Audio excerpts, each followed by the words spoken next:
सबको जय सुखी। मैं फादर फ्रांसिस पिंटो फिर एक बार आप सबों के सामने ईश्वर का जीवंत वचनों को लेकर आया हूँ। बड़ी खुशी उमड़ती है दिल में जब मैं प्रभु का वचन को पढ़ता हूँ, सुनता हूँ, सुनाता हूँ, बड़ा आनंद आता है। पॉजिटिव एनर्जी क्रिएट होगी। इसलिए आज के दिन में हम लोग मनन चिंतन करेंगे मत्ती का सुसमाचार अध्याय 22 पद संख्या 34 से 40 तक। यहां पर लिखा है, जब फरीसियों ने यह सुना कि ईसा ने सदूकियों का मुंह बंद कर दिया था तो वे इकट्ठे हो गए, और उनमें से एक शास्त्री ने ईसा की परीक्षा लेने के लिए उनसे पूछा, गुरुवर, संहिता में सबसे बड़ी आज्ञा कौन सी है? और ये इसलिए नहीं पूछा कि उसको मालूम नहीं था। ईसा की परीक्षा लेने के लिए ईसा से पूछा, गुरुवर, संहिता में सबसे बड़ी आज्ञा कौन सी है? ईसा ने उससे कहा, क्या कहा?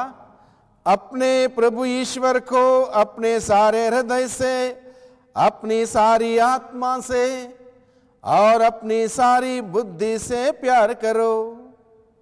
यह सबसे बड़ी आज्ञा है और पहली आज्ञा है। दूसरी आज्ञा इसी के सदृश है, अपने पड़ोसी को अपने समान प्यार करो। इन्हीं दो आज्ञाओं पर समस्त संहिता और नबियों की शिक्षा अवलंबित है। प्रभु का सुसमाचार। छोटा सा प्रसंग है। क्या प्रसंग है? इस सवाल को लेके वो भी फरीसी, जब फरीसी ने यह सुना कि ईसा ने सदूकियों का मुंह बंद कर दिया था तो वे इकट्ठे हो गए, और उनमें से एक शास्त्री यानी कि शास्त्र को जानने वाला, उसको पूरा जानकारी थी शास्त्र में क्या लिखा है, धर्मशास्त्र में क्या लिखा है, बाइबल में क्या लिखा है, सब कुछ जानने वाला व्यक्ति शास्त्री ईसा की परीक्षा लेने के लिए उनसे पूछता है, अब मैं ईसा को फंसाऊं। और ये सवाल क्यों पूछा? इसका बैकग्राउंड ये है, उस जमाने में 617 आज्ञाएं प्रचलित थी, और यह व्यक्ति मैं ईसा को फंसाऊं, इसलिए इस उद्देश्य से प्रभु से पूछता है, संहिता में सबसे बड़ी आज्ञा कौन सी है? और प्रभु को कौन फंसा सकता है? सर्वज्ञानी प्रभु, सर्वव्यापी प्रभु, सर्वसंपन्न प्रभु, आकाश धरती अधलोक का मालिक, उसको कौन फंसा सकता है?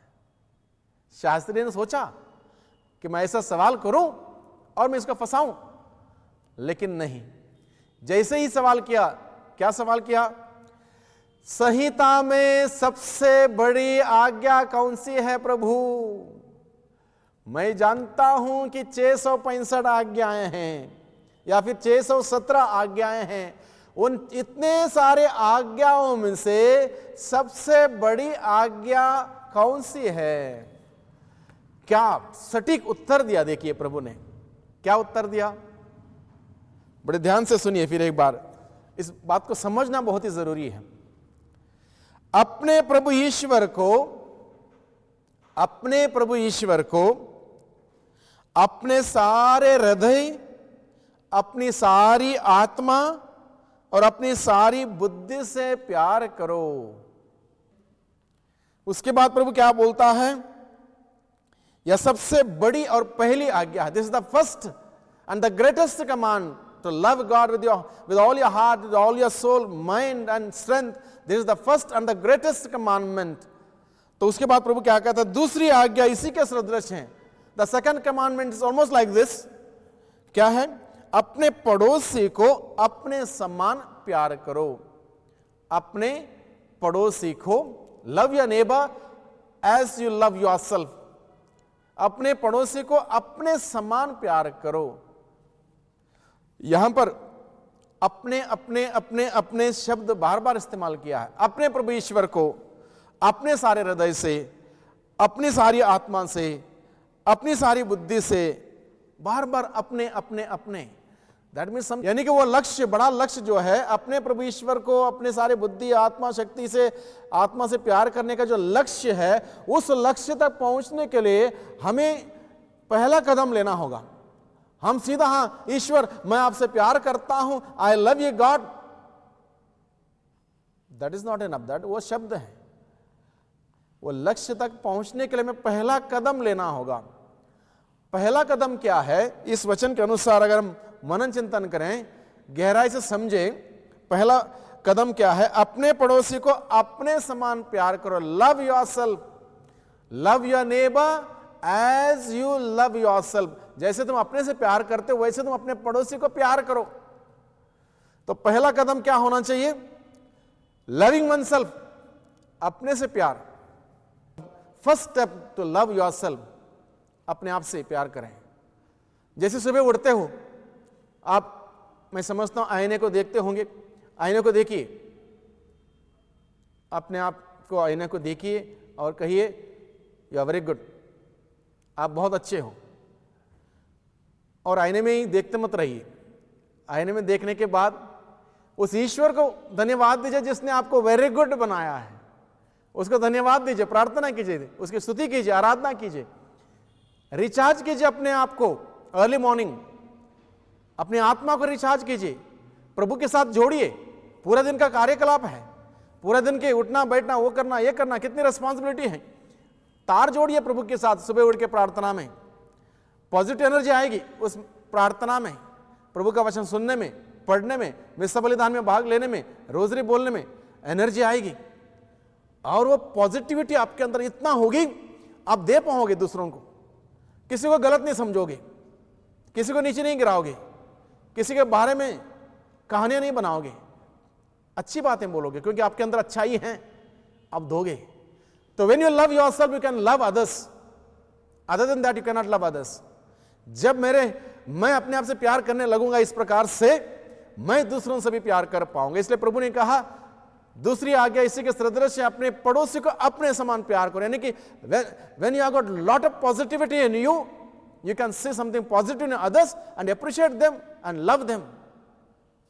और यही तरीका है ईसाई जीवन का। ईसाई जीवन का यही तरीका है। फर्स्ट स्टेप, अपने आप से प्यार करो। जैसे आप अपने आप से प्यार करते हैं, दूसरों से प्यार करो। और ये पहला स्टेप हुआ।